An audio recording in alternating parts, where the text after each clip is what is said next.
Olá, meus amigos, muito bom dia. Que Deus abençoe a vida de vocês.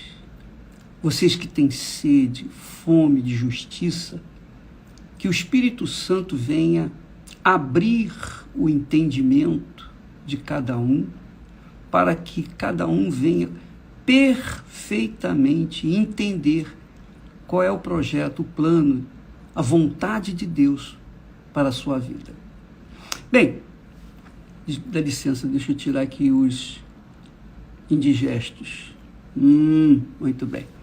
Agora sim, então eu queria hoje falar sobre um assunto que verdadeiramente vai ajudar as pessoas que estão lutando com unhas e dentes para manter-se na fé.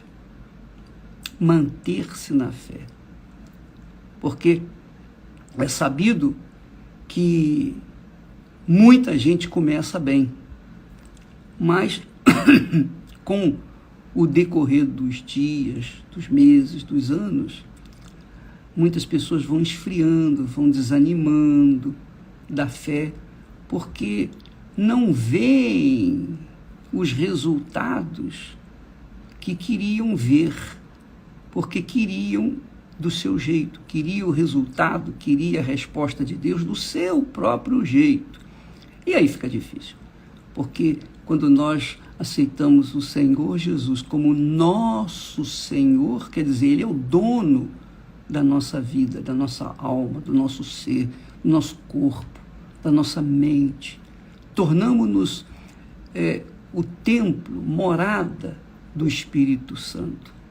Então nós devemos obediência a Ele de forma incondicional. Então o que vier para nós é lucro. Talvez você esteja assim, poxa, bispo, eu esperava mais. Minha filha, deixa eu falar para você uma coisa. Quando a gente vive numa fé emotiva, a gente quer respostas rápidas. A gente tem problemas e quer resolvê-los imediatamente. Mas quando a gente vive na fé, a fé inteligente, a gente sabe esperar o momento certo das respostas. Imagine se Deus fosse julgar a humanidade hoje, né, pelo que ela tem feito, pelo desprezo, pelo descaso, pela ignomínia que ela tem cometido contra ele.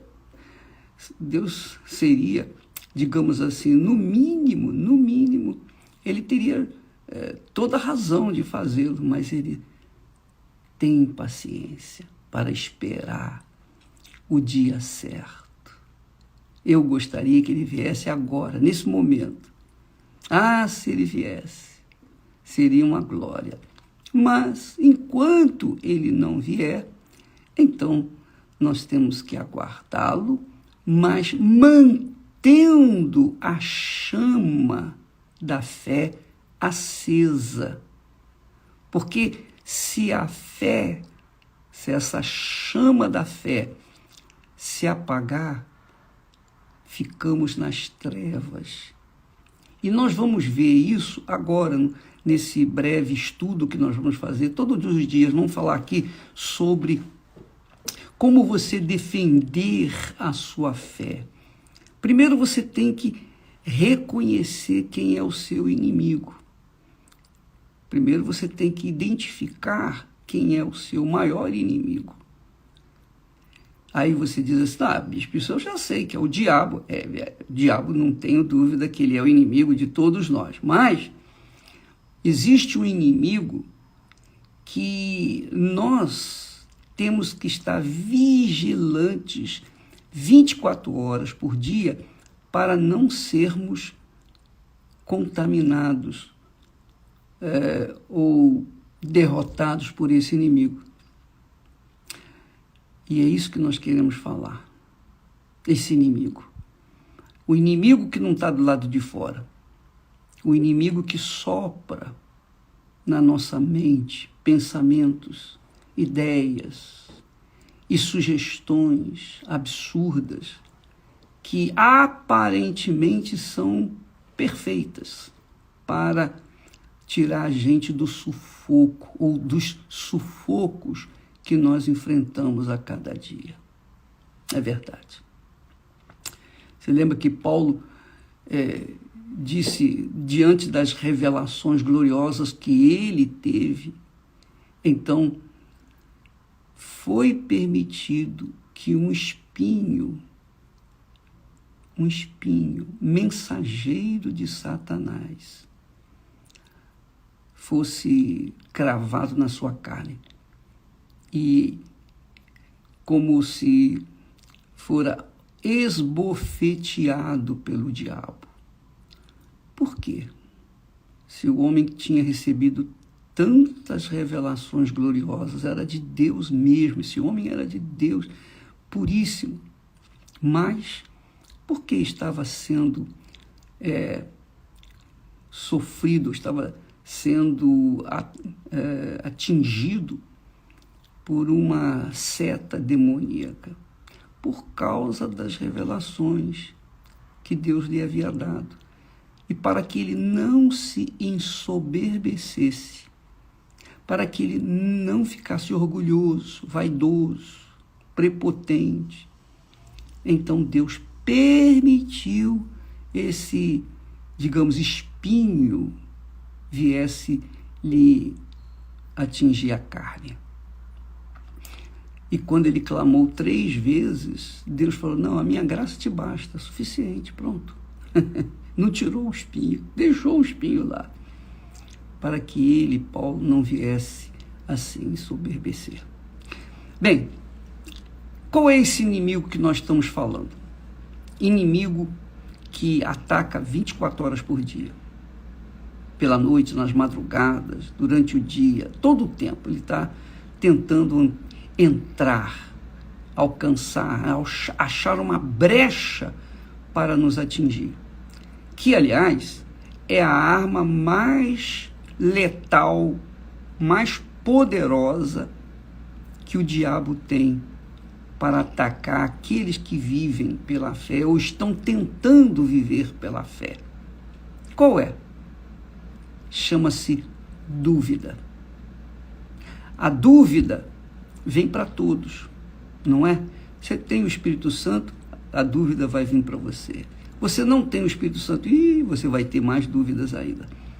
A dúvida é um mensageiro, a mensageira do diabo para incomodar a nossa fé, incomodar o nosso ser, tirar a gente do sério, criar reações para que nós venhamos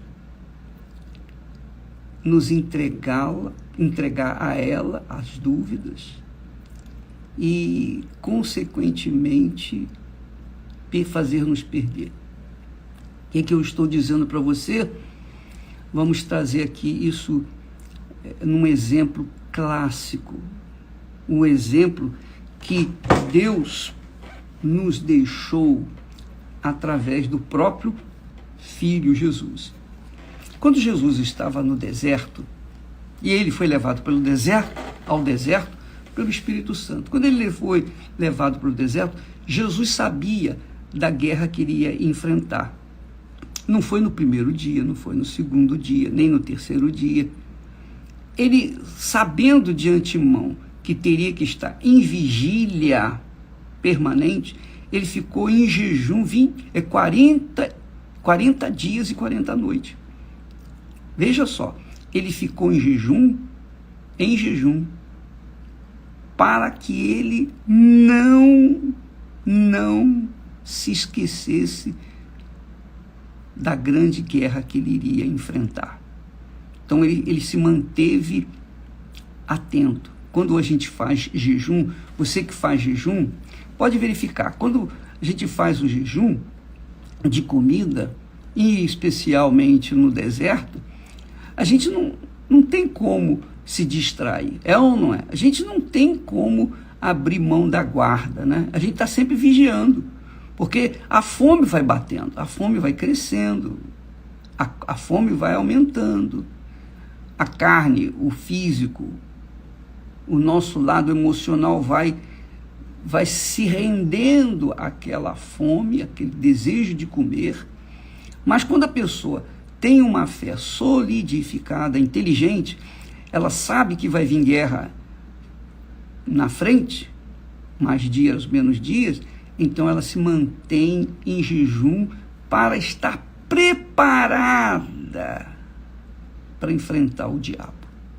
Que foi o que ele fez, Jesus fez. Em jejum, ele não tinha como desguarnecer da sua fé. Então, no momento certo, 40 dias, 40 noites, quando ele estava no maior calor do jejum, na maior fome, foi aí que o diabo apareceu para ele. Que é o que acontece normalmente. O diabo aparece em forma de dúvidas. Em forma de dúvida, através de amigos, parentes, conhecidos, enfim, pessoas que nos rodeiam, vêm e trazem dúvidas e fazem aquelas sugestões que vêm realmente, que aparentemente parecem boas ideias, excelentes ideias, para a gente sair daquela situação, ou melhor, abandonar a fome, deixar, satisfazer a necessidade do corpo. Só que é aí que mora o grande perigo, que você tem que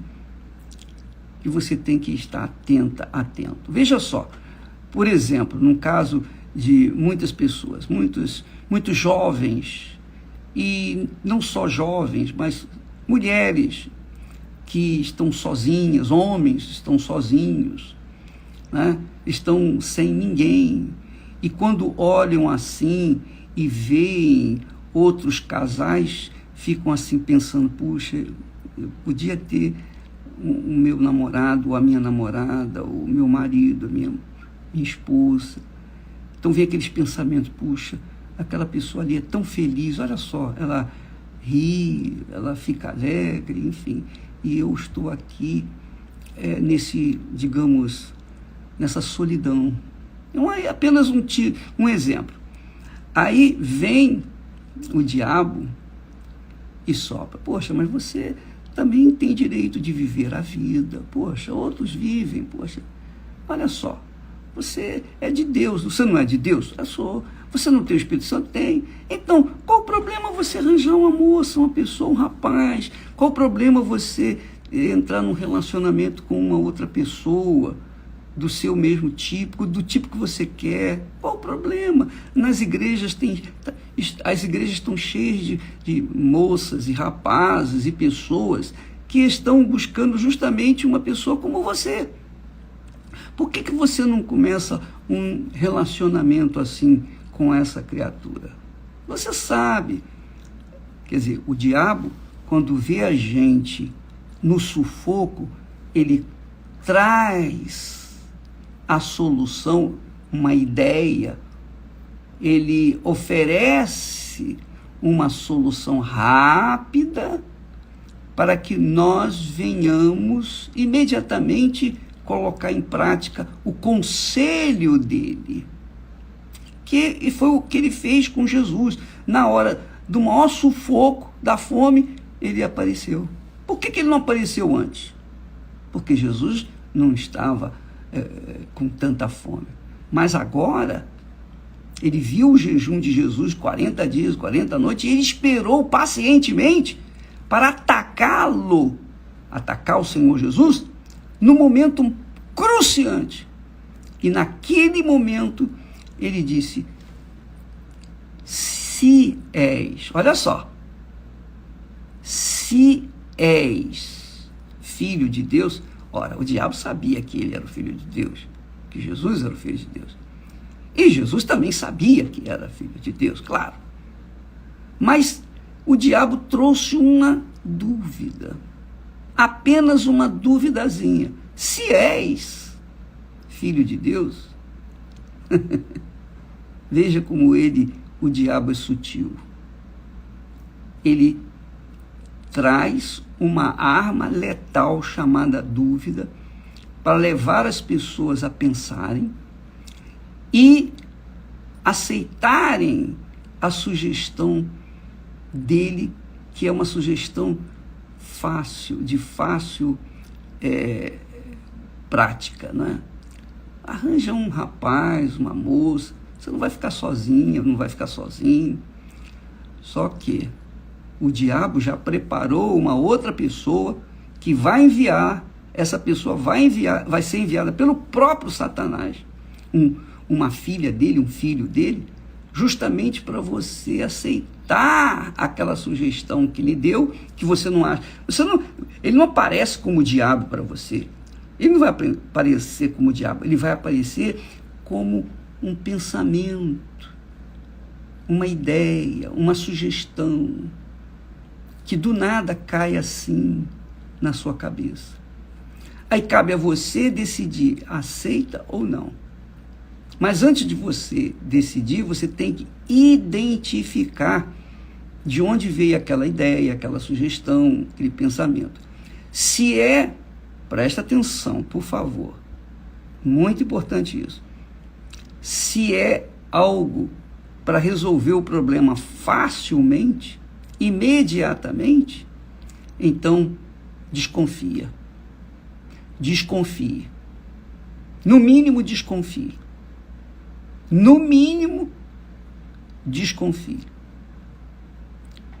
Porque é óbvio que aquela facilidade vai trazer dificuldade amanhã.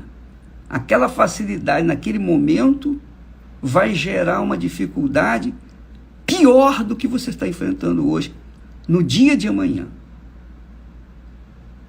Então, amiga e amigo, é assim que o diabo trabalha. Ele trabalha com a dúvida e ele vem com ela na hora mais crítica, no maior sufoco da nossa vida. Ele vem e oferece uma sugestão. Por exemplo, no caso, hoje nós estamos vivendo na pandemia.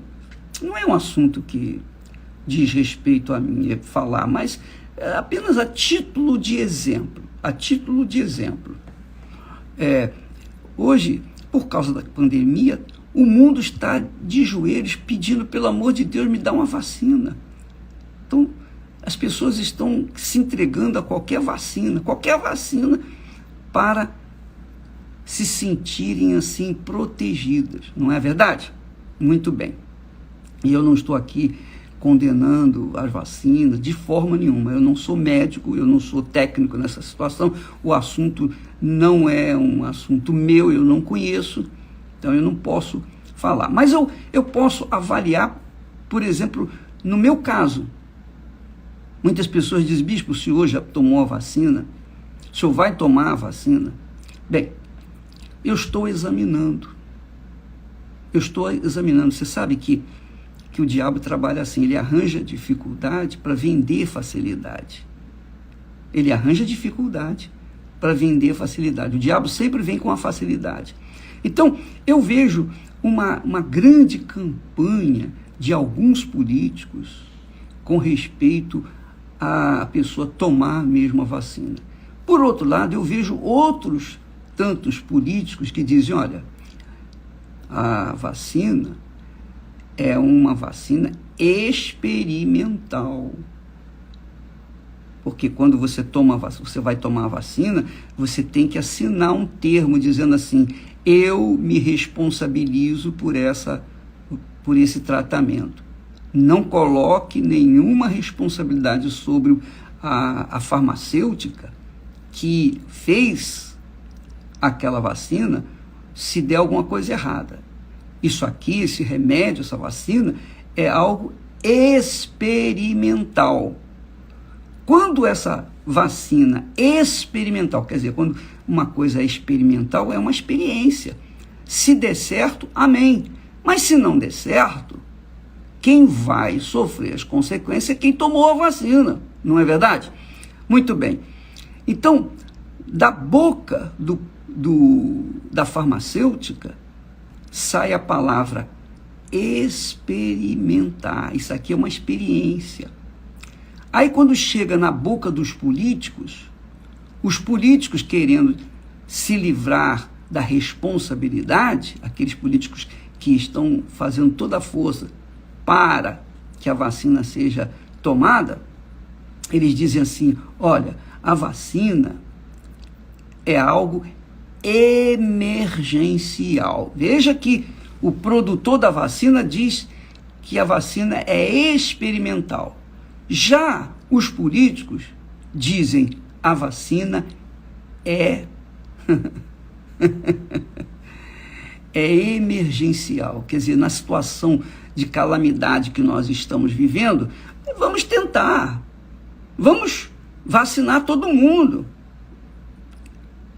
É uma situação de emergência. Sabe aquela história? Eu não tenho nada para caçar, eu não tenho um cão para caçar. Então vou levar o gato mesmo. Então a pessoa leva o gato porque não tem um cão. Mas o gato serve para caçar? Essa é a pergunta. Aí eles promovem a vacinação. Ora, quando a gente começa a pensar nesses elementos que eles mesmos nos dão essas informações, porque o produtor da vacina diz que a vacina é experimental. O político que tem interesse em vender a vacina, em levar a vacina adiante, ele diz que é emergencial, a situação é emergencial. Mas quem vai tomar a vacina, minha amiga, esse é que vai pagar o pato. Se a vacina realmente funcionar, então o experimento deu certo e valeu a pena vacinar. Mas se a vacina não deu certo e a pessoa sofrer as suas consequências, ninguém vai pagar o pato, a não ser o paciente que tomou a vacina.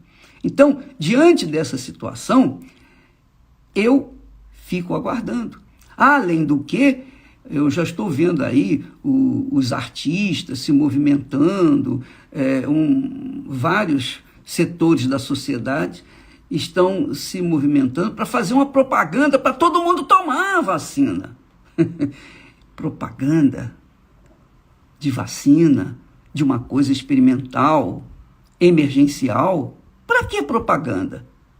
Não há necessidade de propaganda. Se é uma situação de emergência, se é uma experiência, para que propaganda?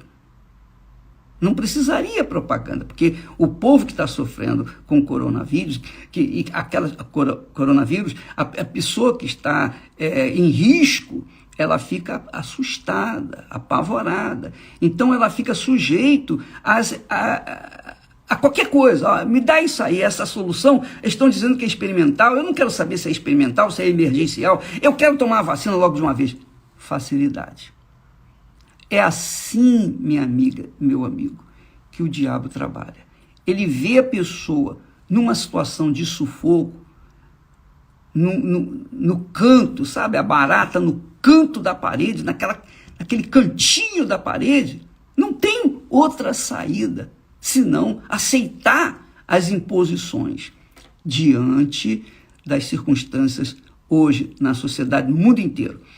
Então, eu estou falando isso para que você entenda com perfeição como que o mal trabalha. O mal aproveita o mal para trazer um mal pior, que é uma coisa boa, aparentemente boa, sugestiva, uma boa ideia, como foi o caso de Jesus e o diabo, dessa conversa. O diabo disse: por que você não transforma essas pedras em pães? Pronto, come. Poxa, já pensou? Você, um pãozinho quente, bem gostoso, crocante. Poxa, faz aí um pão. Quer dizer, o diabo trouxe uma facilidade, uma ideia que iria satisfazer plenamente o corpo físico e em satisfazer a necessidade de Jesus. Só que, de onde veio aquela facilidade? Qual é a fonte da facilidade? Aquela fonte é do inferno. Porque se ele apresenta algo fácil para você aceitar e agir, então você caiu no conto do vigário, você caiu no conto do diabo. Você vai sofrer as consequências. E Jesus sabia disso. E então o que ele fez? Jesus se refugiou na palavra de Deus. Eu estou com fome, realmente eu estou com fome, meu Deus. Eu estou aqui, meu estômago está vazio, quase que colando. As paredes do meu estômago estão quase que colando uma na outra. Mas Jesus então correu para o abrigo de Deus. Qual é o abrigo de Deus? Que nós falamos já há algumas semanas? A palavra dele. Porque a palavra de Deus diz, nem só de pão o homem viverá, mas de toda a palavra que procede da boca de Deus. Leia depois o capítulo 4, a partir do versículo 1, esse texto de Mateus. Mateus capítulo 4, você vai ver a tentação de Jesus, como é que o diabo é sutil. Ele oferece a facilidade para que os tolos, os que não têm uma fé inteligente, porque com a fé inteligente a pessoa pensa, não, peraí, isso aí tem muita facilidade, tem muita vantagem, tem alguma coisa por trás disso.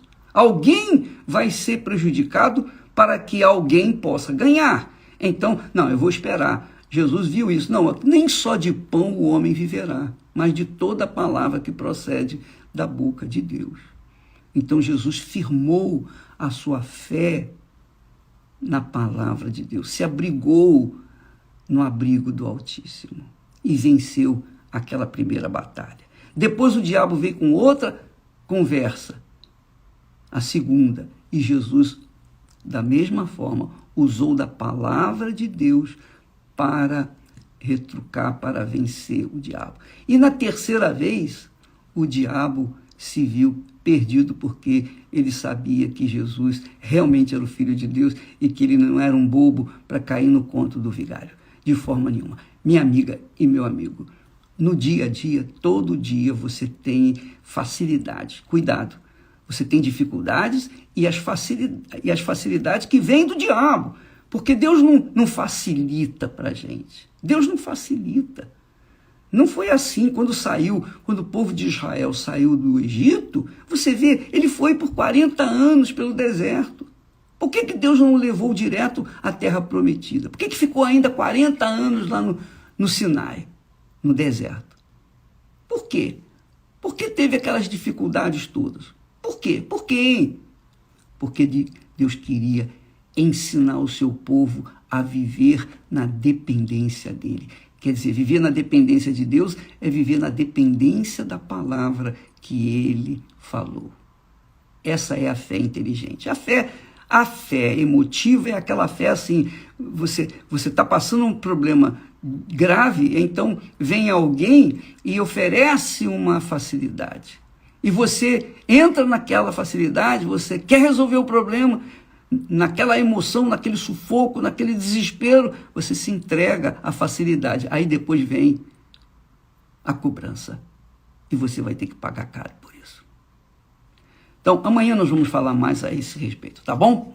Com respeito à vacina, eu disse e digo, eu não tomei a vacina, embora esteja na idade de risco, 76 anos, você pode imaginar, e a Esté com 71, nós estamos numa idade de risco, mas nós não vamos nos apressar. Não custa nada esperar, aguardar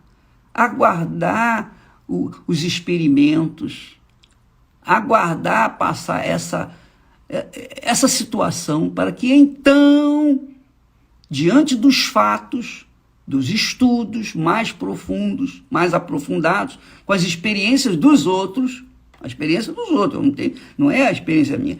Então a gente vai avaliar direitinho e pesar se vamos ou não tomar a vacina. Tá bom? Deus abençoe em nome do Senhor Jesus. Amém.